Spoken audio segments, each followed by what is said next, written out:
All right, now hold up here a minute. I just had a thought.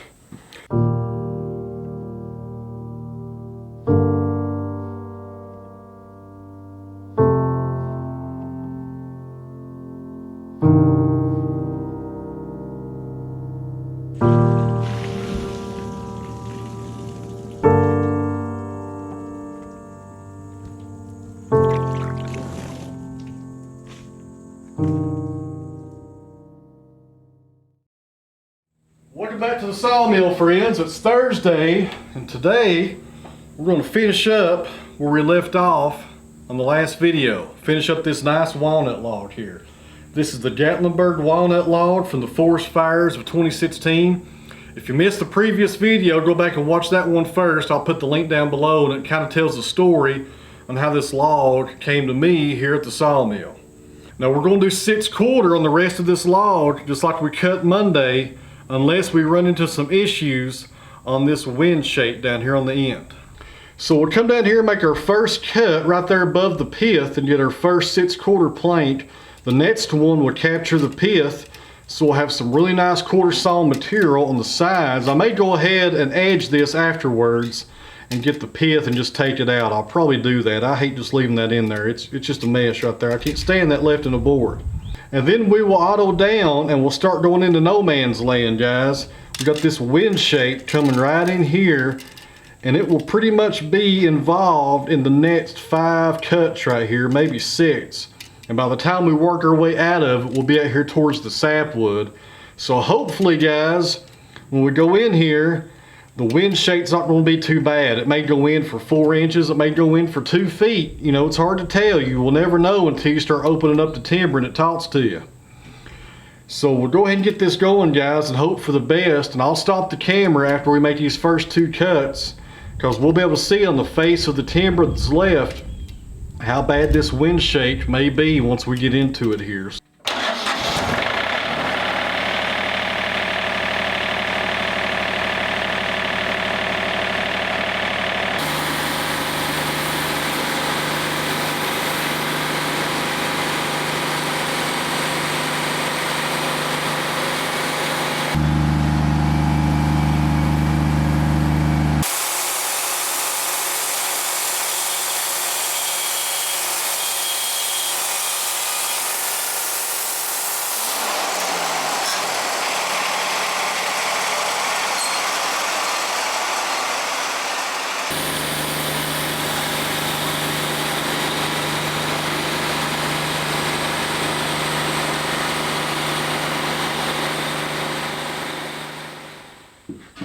Well, right there is our first 2 boards of the day. Those cuts went pretty good. This top plank should be fine. Other than this check right here we talked about earlier, that's all I'm seeing here as far as defects go. Got a little knot or 2 right there in the middle, but we're getting down to the juvenile wood of this tree, and that's expected right there.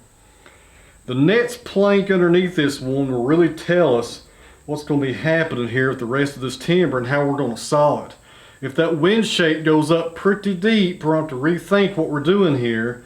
But if it only goes in a few inches, I think we're going to be okay. So we'll pull this top one off. We'll throw some water on it here in just a second and take a real good look at this one right here. This is going to tell the story, guys, on whether or not we're going to proceed down with more wide cuts or back up and punt. See what happens.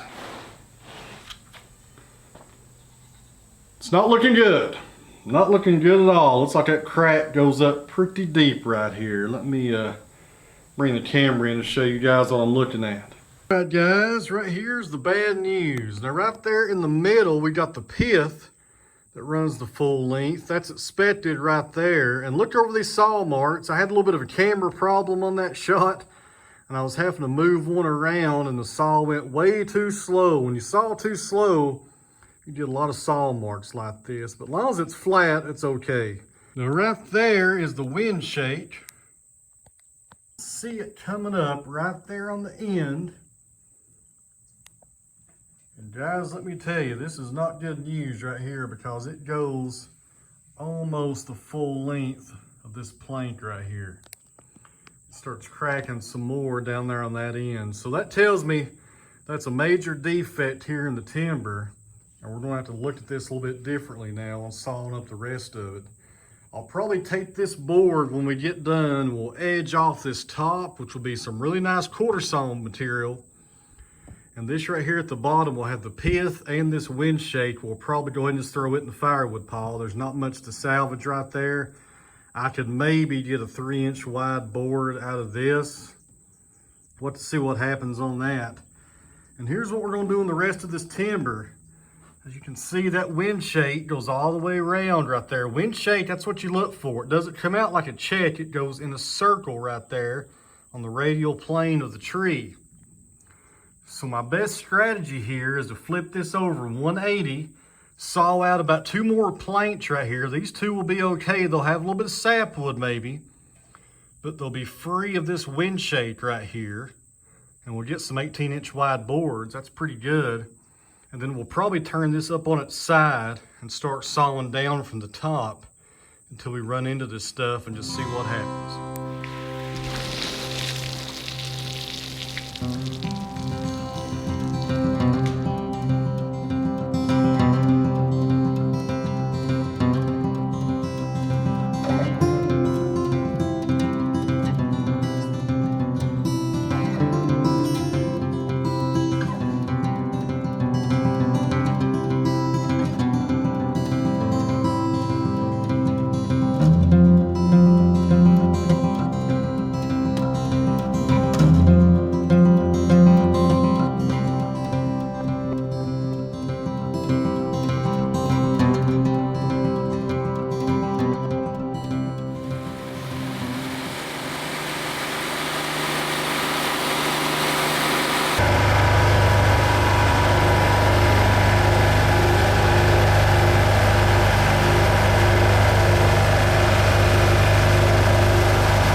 All right, now hold up here a minute. I just had a thought.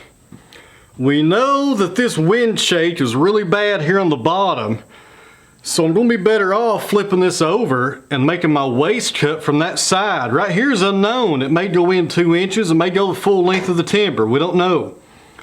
So I was back here thinking to myself, and you always got to be thinking on this timber right here. It's like a puzzle, trying to always figure it out. Sometimes you win, sometimes you lose. And this is not a good hand right here, but we may come out better if we flip it. And for everybody that's been watching this channel for any length of time, you know when I do pattern mold cutting, the first cut is always waist to start the pattern. And it looks like it was going to take out about a 1/2 inch right here to get down to that pattern mold, to get 2 slabs right here, 6/4 thickness. So why not flip this over 180, do the waist cut from this side, because you know it's bad. We saw that terrible wind shake right there. And work our way down and not get rid of this stuff, because this right here may not be too bad. That's what we're going to do here. You're always trying to think of a better strategy on this timber, because you never know what's going to be inside of here, guys. You never know. So let's flip this over and see how that goes. We may come out with less waste by doing that.